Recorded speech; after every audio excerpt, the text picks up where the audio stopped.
who are facing criminal charges, and the defense attorney wants to know their foster history.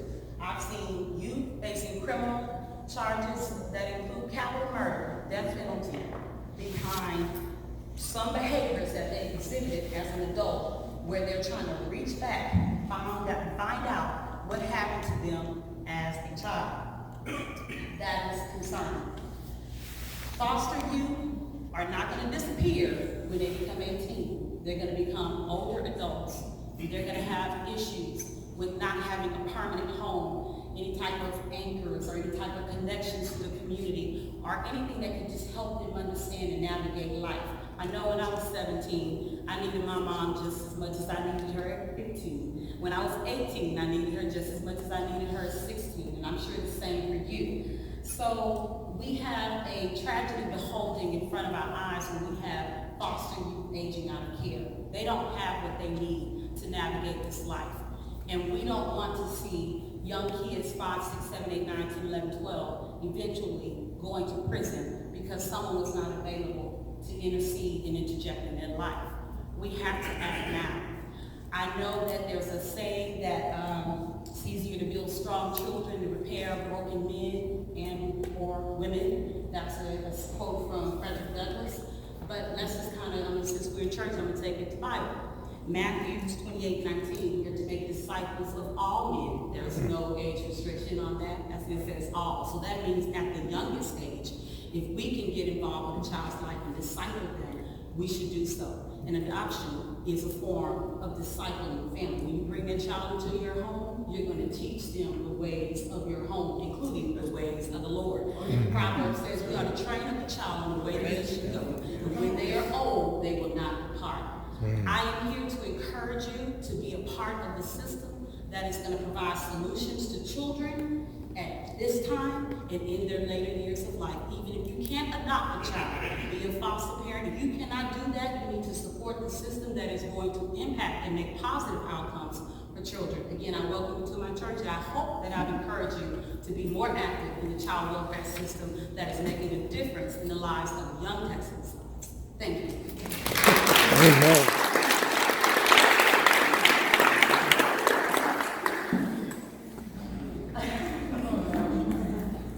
Okay, so I was just thinking a second ago that I have a lot of professional friends who have professional degrees on Facebook. Facebook PhDs is what I call it. All right.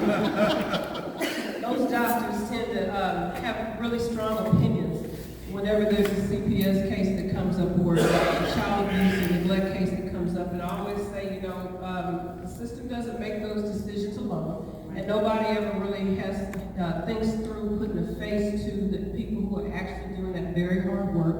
And so as I say that, I wanted to introduce Alicia Fisher, who is the regional director here in Region 6B. Amen. And I would like when she comes up to give her few words that she recognizes the hard workers that are out there doing this work with CPS. Thank you very much.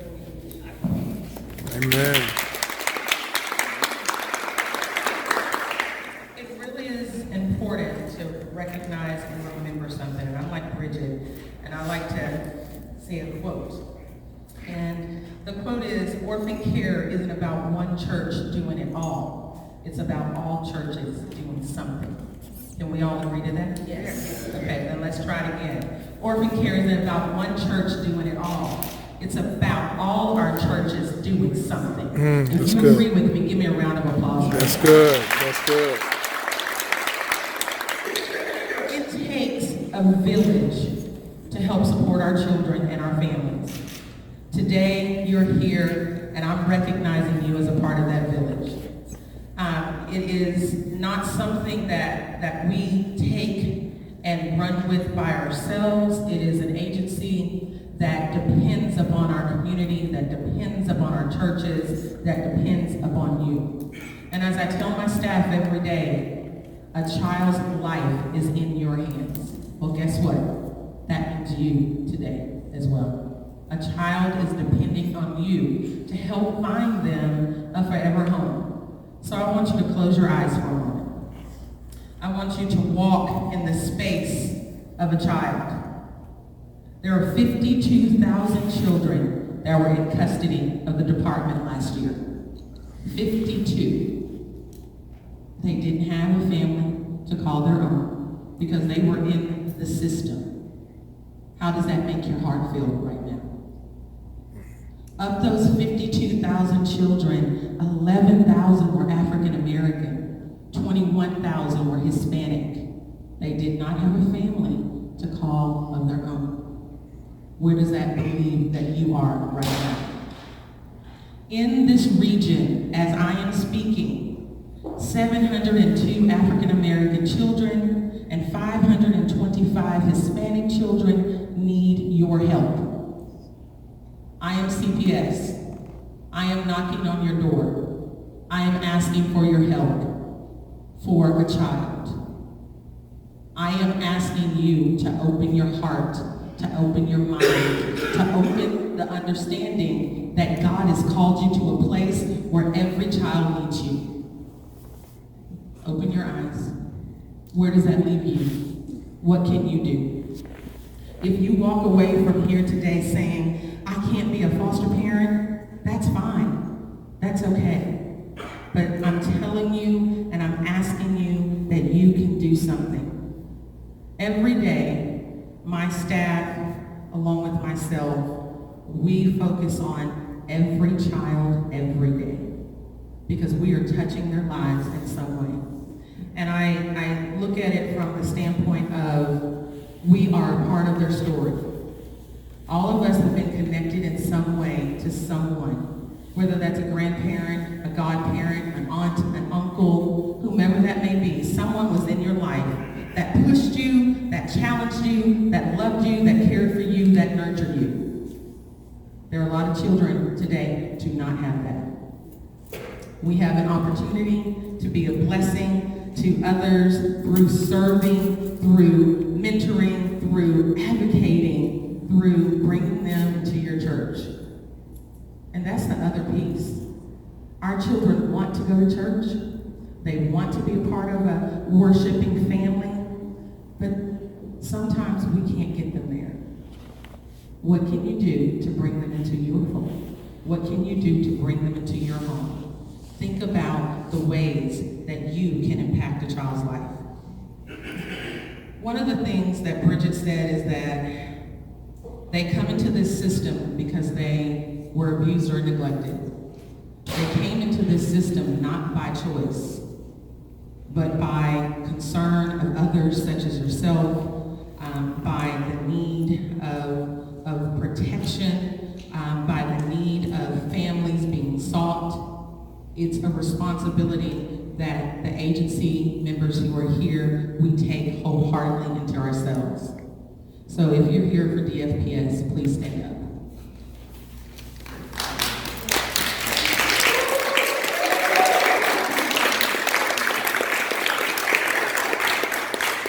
We are about almost 4,000 strong in the DFP Region 6.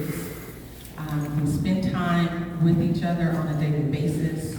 We are working with children, we are working with families, we are working together to protect them through the court system. But at the end of the day, 702 African American children, 525 Hispanic children need a family. Sometimes we hope that that can be their own biological family, but sometimes that does not come to pass. It is important that you take back, whether you're with a church, or you're with an organization, or you're just here because you care. You take it back outside, and you move the message forward. And the message is simply this, is that I care. I am here to advocate for a child. I am here to acknowledge that this is not just the government's problem, this is my problem. I'm here to accept the call to action that children need a caring adult, that children need families. They do not deserve to be in this system. And I think about it all the time. I have two girls, a 14-year-old and a 19-year-old. And if they were in this system, I would be heartbroken. I wouldn't want them to be here. And I've been doing this work for 27 years, and that doesn't mean that I don't feel that what I do is important. It means I don't want any child to grow up in this system. I don't want them to be here. They They deserve so much better. With you all being here today, I truly look at it as a blessing from the Lord, and knowing that I ask him all the time, and I say to him is that give me people who are willing to walk the walk and talk the talk. Right. Give us the community that is willing to protect these children. I say thank you to each and every one of you who are here today. Because even though you are not seeing these children directly in front of you, today you are impacting me, you are impacting my staff, and guess what that's going to do? That's going to impact a child. Because I know from here, you're going to take this call of action and you are going to move it forward. And when we come back, my vision is next year by this time, it will say 0 African American children free for adoption, 0 Hispanic children free for adoption. Because they will be in a home because of the work that you all do, the work that this committee does, the work that our staff does.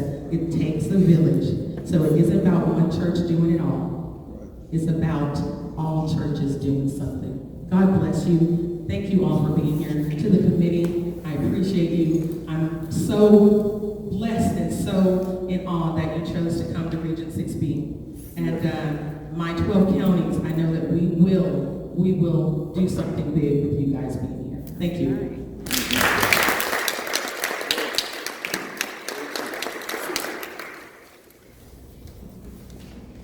Thank you, Nisha. As we go forward, we have testimonials, and before I go there, as Alicia said, as I mentioned as well, this work doesn't get done alone. There's also outside agencies and entities that work together to work with kids and find homes. And I would like to see if I could recognize and ask those who are here from agencies to please stand so you can be recognized as well. Yes, you will.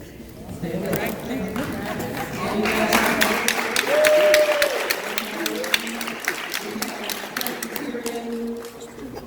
Yes. Presbyterian Children's Homes and Services. Presbyterian Children's Home. Arrow Child. Arrow, and then my personal colleague.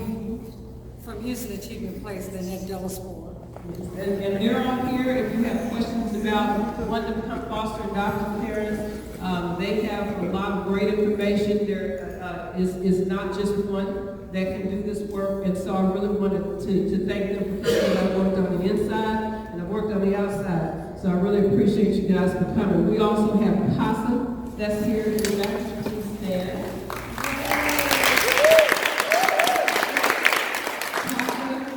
Known to have like this huge amount of like foot soldiers out there working as volunteers. They don't have an interest in CPS. They don't have an interest in the agency. They have an interest in children.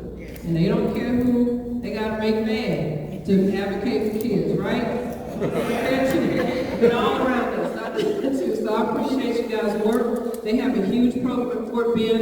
And so again, if you're looking for some way that you can help, I've just named you 4 different places you could go. Don't say you come out here without some information. Moving forward, this is probably one of my favorite parts of when we have a forum, is when we have testimonials from those who have actually been in the system. And so we are honored to have Ms. Monica Webster. If you could please come forward. And then right behind her, Juanetta Smith. Are you here, Ms. Juanetta? You can just come on right after her. So she's going to tell her story. She does. So, Sherry said that I'm Monica Webster, former foster youth. I was in the system for about 8 years. In that time, I was in about 7 different homes, just from year to year going around. My parents lost custody of me when I was 3 months.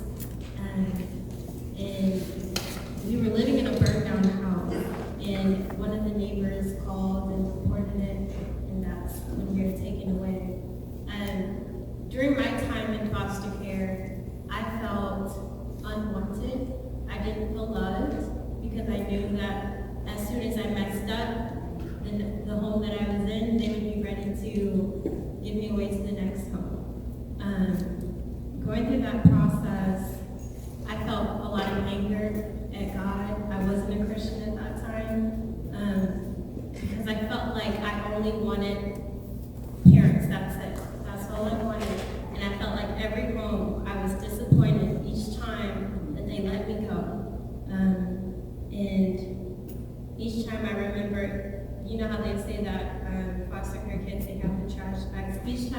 true for me because we had to hurry up and go leave. And that feeling, it made me feel like a piece of luggage because I was just moving from home to home to home. And then finally I did find a home. And I felt like they loved me like their own. They welcomed me in. And I just felt like, oh, Mom and Dad, I'm so happy. And then I get the news that I'm going to be adopted. And usually that would be something you celebrate, right? But in my state of mind, all I knew was that I was losing the only mom and dad that I had and moving to Michigan. As soon as we got there,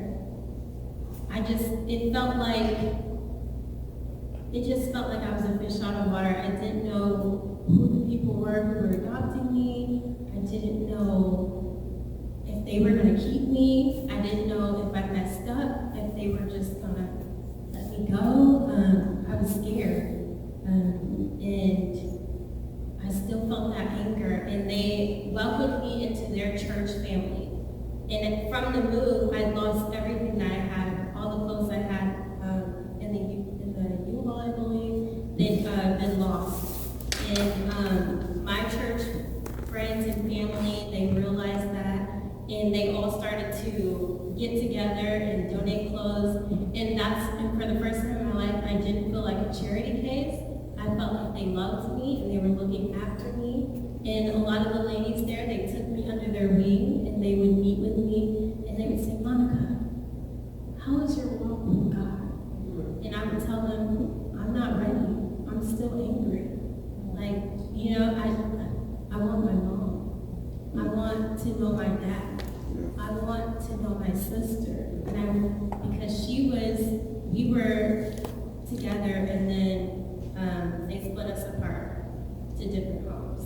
So I just wanted that sense of family and I didn't feel it. So I was so angry.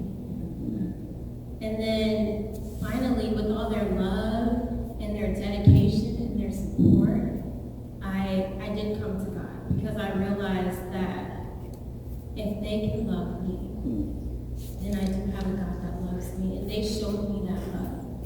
And I honestly don't know where I would be without that love because I was full of anger and resentment. A lot of people thought that I was just mute because I didn't want to talk to anyone.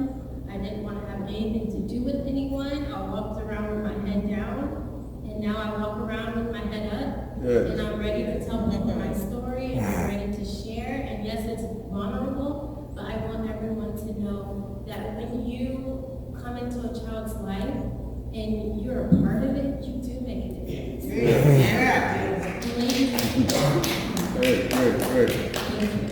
The ladies at my church, when they would sit down with me and talk with me, they might have thought, oh, we'll never get to her. But they did, and I'm here. And now I'm a therapist. I work with children who have autism. And then I'm also working on getting my social work degree. And I'm furthering myself, and I'm really proud of where I am. And I'm here today without the guidance. So you don't need to adopt. You don't need to foster. That's wonderful. But just being in that child's life is so key to success. Because like they said, it would have been easy for me to end up homeless. It would have been easy for me to end up anywhere. If I didn't have the guidance and the support and the prayer. Wow. So thank you guys for all coming out. Amen. Praise the Lord.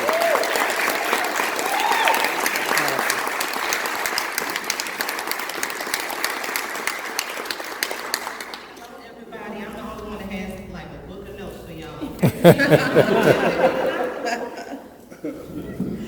She does. No, but I'm so thankful for having the opportunity to stand before you all and speak. I just say, look at God. You will put the right people in the right place at the right time. Amen. All right, so I want to just thank God just for allowing me for the opportunity to speak to you today.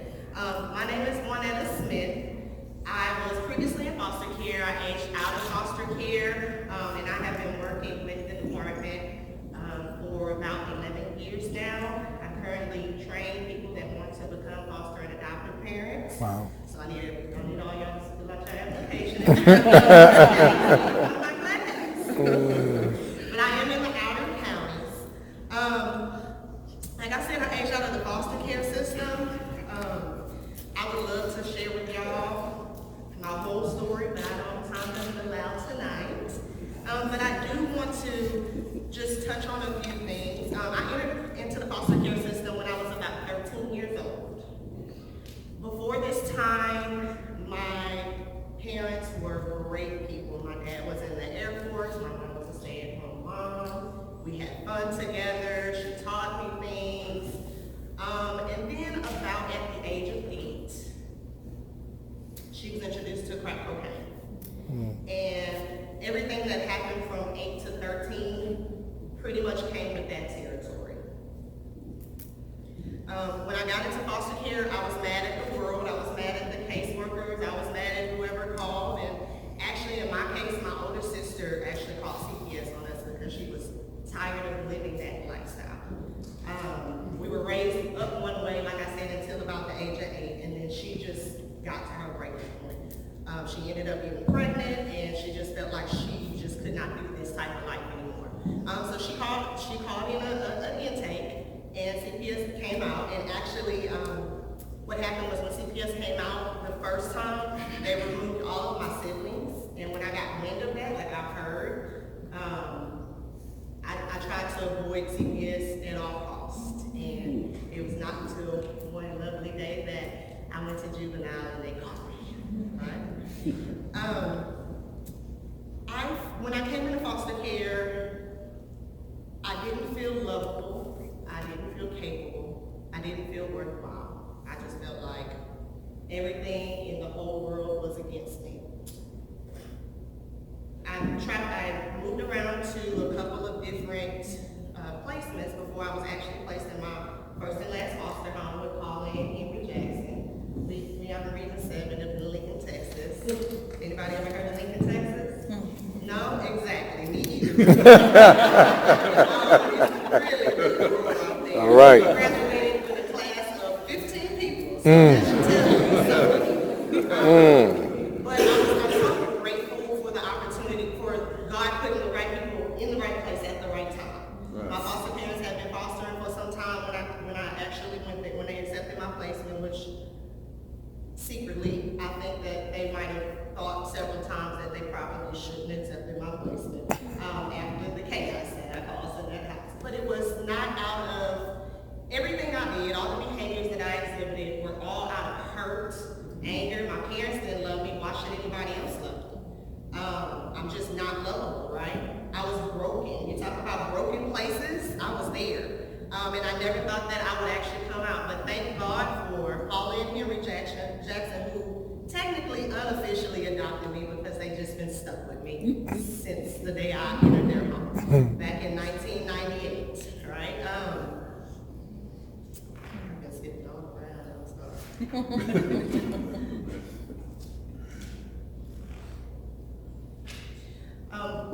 In so many ways, when I went to their home, they reminded me of my biological parents, you know, before the age of 8, really.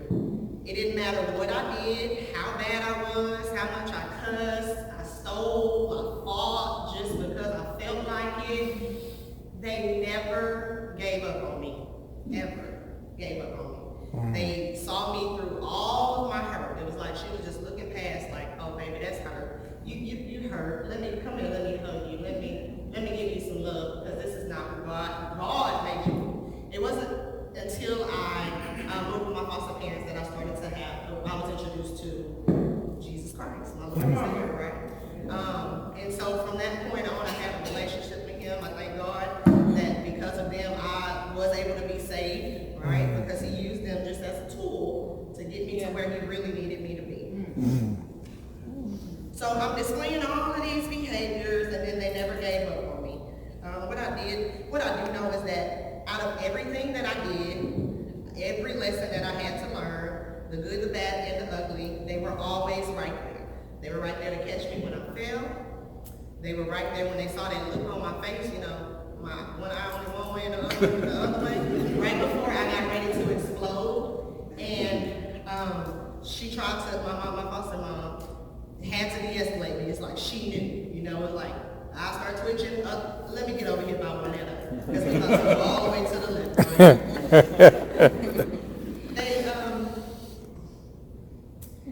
They were not there to replace my parents. And initially it took me a little while to understand that. But I do thank God that He allowed them to be in my life, not to replace them, but to show me through them that someone can love you. You are not who the devil tried to make you think you are. Your past is not gonna predict your future. And if it were not for them, I feel like everybody that spoke before me just hit the nail on the head. Pastor White said that we were adopted, right? God adopted us, thank you, Jesus. Miss Smith, she just cut me up over there. She was like, oh, they talking about me? People told me that I would be dead, in jail, or strung out on drugs, repeating that same cycle, the very same cycle that brought me into foster care in the first place. While my younger 4 siblings got adopted out, I couldn't figure out, well, why me and my older sister? Don't nobody want to adopt us? Now, gratefully, they were adopted by my grandparents. And so I just thank God for that. But at the time, I was like, oh, don't nobody love us, right? Except for Paula, she just came and she stayed in my ear. I love you, God loves you. Little did they know that cold October day in 1998 that they would never get rid of me. When I aged out of foster care, I decided that I didn't want to go back home to my parents because I didn't know. I mean, I wanted to, don't get me wrong, I wanted to, but at that point, because God had taken me through a transformation, I didn't know what that other side looked like. I didn't know if they were sober. I didn't know. And I said, well, I'll just go to school. Since my foster mom, she was really like, you should go to school, Juanetta. And I'm not going to lie to y'all, I only went to college because she encouraged me to, because that was not my friend, right? And so I went and enrolled at the local college, maybe about 45 minutes from their house. So that way, if anything happened, now you got to remember, my foster home was home now. I can get home, or they can get to me quick, fast, and in a hurry, right? My foster parents have seen me through junior college to a university. I've got a bachelor's degree, I've got a master's degree, and if someone would have given up on me because I cussed them out, because I fought, because I did all these ugly, horrible things, just because I felt unlovable, I would not be here today. My Lord. I wish I could have put my foster parents in my pocket when I left, but I've always had access to them, even to this very day. They are my mom and dad, and I love them just the same. My foster family it's rather large. My mom and dad, my foster dads, I'm sorry, it's hard for me to say foster because they're my mom and dad, okay? So if you don't know, we're going to talk about mom and dad. So my dad, actually, his mother was a foster parent, and she only did boys. His aunt was a foster parent. My mom, her 2 sisters were foster parents. Oh, my dad's sister was also foster parent. So could you imagine our family reunion? Yeah, like that, right? But I'm so grateful for that opportunity to be in that family. When I tell you they came in and it was not fostered, it was family. Every single day, family. After I graduated from college, the first time, I came in, Alicia, don't get me, but I really didn't want to work for CPS, but they were the first people that called me back. Hey, all right. Hey, that's God. Don't That's worry right. about that. That's right. That's good. Yes. It's right where you That's right. So through this journey, working to protect children, again, initially it was just as a means of income, but I've grown to realize that this career was already predestined. My Lord. It was.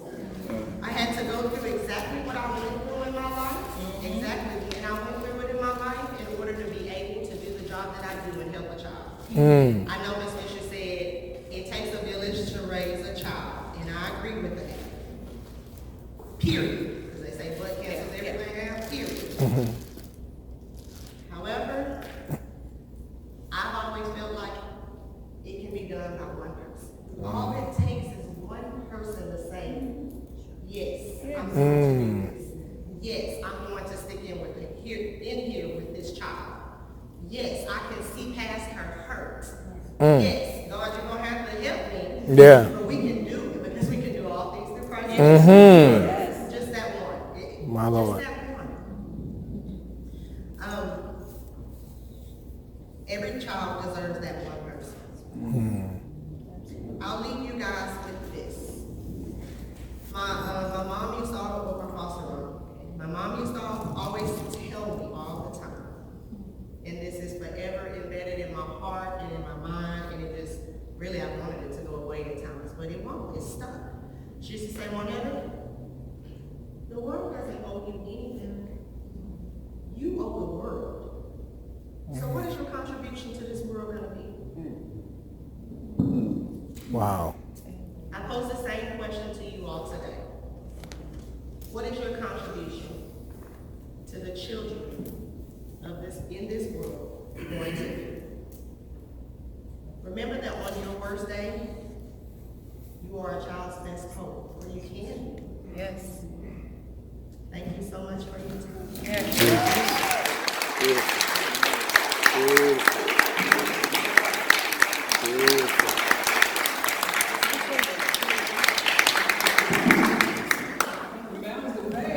My God. Beautiful, beautiful. Yes, sir. With this population, I wouldn't trust him with anybody but you. He's 21 now, but still.